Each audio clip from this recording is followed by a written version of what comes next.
Welcome sa Durs 2.0. Fresh at nagbabagang happenings ba ang hanap mo? Mga padabarkads man yan o mga trending topics? Pues, sagutan natin yan. Kaya naman isubscribe nyo na ang ating channel para sa mga nagbabagang balita everyday.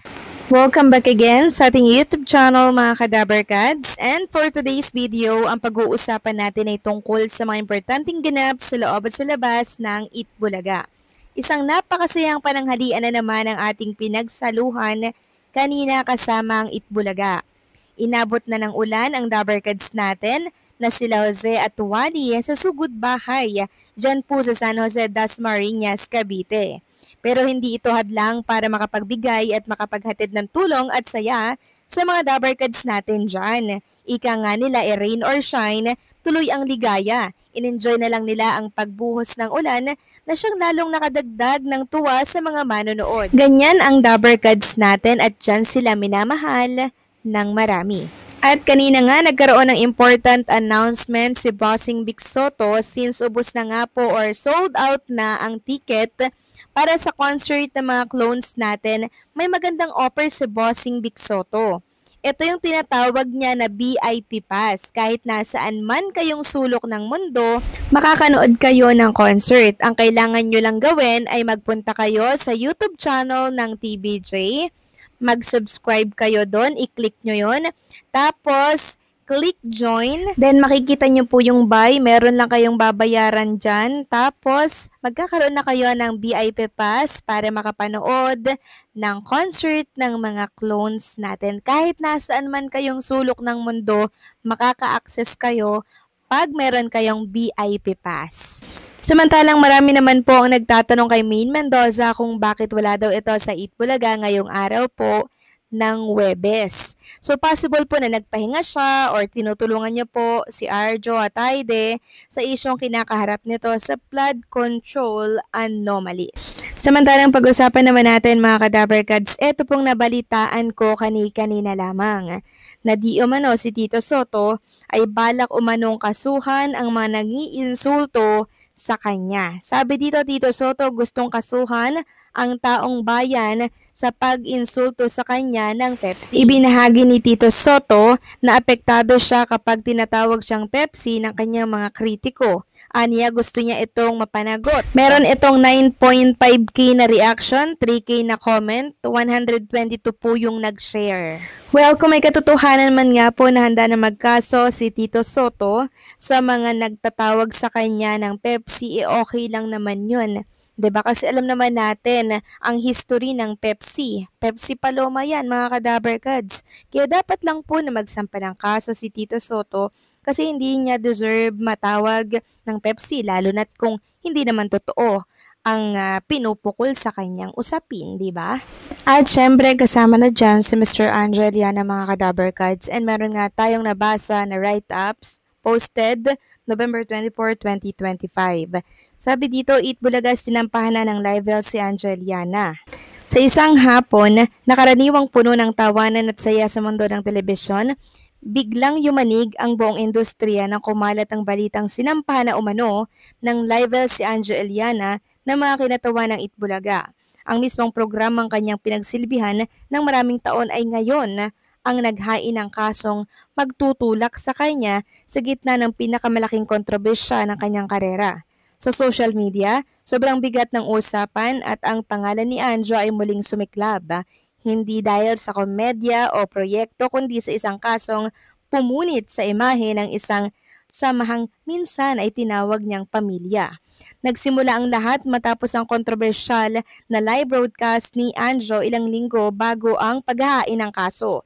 Sa naturang live, naglabas siya ng mga pahayag na inilarawan ng kampo ng Itbulaga bilang malisyoso, mapanira at walang basihan. Ayon sa aligasyon, ang mga sinabi raw niya ay hindi lamang nagdulot ng masamang impresyon sa show kundi pati sa mga taong matagal nang nasa likod ng programa dahil dito napagpasyahan umano ng management na magsampa ng libel case upang bigyang proteksyon ang kanilang reputasyon. Sa mata ng publiko, ang move na ito ay parang patunay na seryoso ang naging epekto ng mga sinabi ni Anjo. Samantalang sa kampo ni Anjo may ibang kwento. Ayon sa tahimik ngunit matalim or matalim na sagot ng kanyang abogado, wala raw intensyon ng aktor na manira ng kahit sinong personalidad mula sa Itbulaga. Ang kanyang layunin daw ayon sa counsel ay magpahayag lamang ng nararamdaman at ipagtanggol ang sarili mula sa mga aligasyong matagal na niyang tinitiis mula sa iba't ibang panig. Ngunit, sa kabila ng paliwanag na ito, hindi raw binawi ni Anjo ang kanyang mga pahayag at naroon pa rin ang tensyong maaring humantong sa mas matagal na legal na laban. Habang tumitindi ang issue, patuloy ang pagputok ng mga sari-saring opinyon online. May mga nagsasabing tama lang nakasuhan si Anjo dahil hindi raw dapat naglalabas ng mga pasabog ng walang ebidensya. May ilan namang naniniwalang may mas malalim na dahilan ng aktor kung bakit siya naglabas ng ganoong mga statement na hindi raw iyon magmumula sa wala, samantalang ang ilan ay nananawagan ng pagkakasundo dahil anila malalim ang pinagsamahan nila at hindi dapat nauwi sa demandahan ang mga bagay na maaring pag-usapan. Credit po sa writer ng article na to. So mabuti kung kakasuhan na po ng TVJ or ng pamunuan po ng Itbulaga si Mr. Anjo Iliana dahil deserve niya naman yon dahil mapanirang puri or malisyoso na yung mga inilalabas niya dito sa mundo ng social media. Tapos ang dahilan niya lamang, gusto niya lamang daw maglabas ng kanyang saloobin at ng nararamdaman. Yan daw ang sinabi ng abogado ni Mr. Anjo Iliana. Actually mga Kadabarkads, hindi naman lahat ng saloobin dapat i-share or ilabas sa mundo ng social media. Ang freedom of expression, andyan pa rin yan. Pero syempre, wag nating kalimutan na meron po yung limitasyon.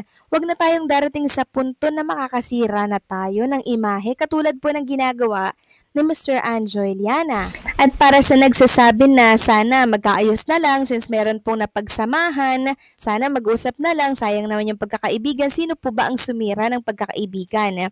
Walang iba kundi po si Anjo Iliana. Kinausap na siya ni Bossing Vic Soto pero anong ginawa niya? Patuloy pa rin po siya sa paglalabas ng mga pasabog at nitong nakaraan nga lang nagbanta po siya na sawa na daw yung papasabugin niya. Yung mga kwentong inilabas niya, wala lang daw yan. Mas may matindi pa daw siyang nalalaman na pag siya ay tinuluyan at idiin ng TVJ o ng pamunuan po ng Itbulaga, papasabugin daw niya yan mga Kadabarkad. So nagbanta na siya para hindi po maituloy yung kaso na isasampa sa kanya ng mga Dabarkads natin. Nananakot na naman siya, humingi siya ng tawad pero nananakot siya sa paraan na yun. Hindi po yun paghingi ng kapatawaran, kundi pamimilit po yun ng kapatawaran. Ang kapatawaran hindi po yan hinihingi or hindi po yan sa pilitang hinihingi. Ito po ay inaantay kung kailan ka papatawarin. 'Di ba? Mag-antay ka. At kung ano man ang kakaharapin mo ngayon, deserve mo yan dahil hindi mo naisip ang mga kakahantungan mo nung ginagawa mo ang mga ito. So paano mga Kadabarkads? Hanggang dito na lamang po ang update natin. Maraming salamat sa patuloy na pag-support.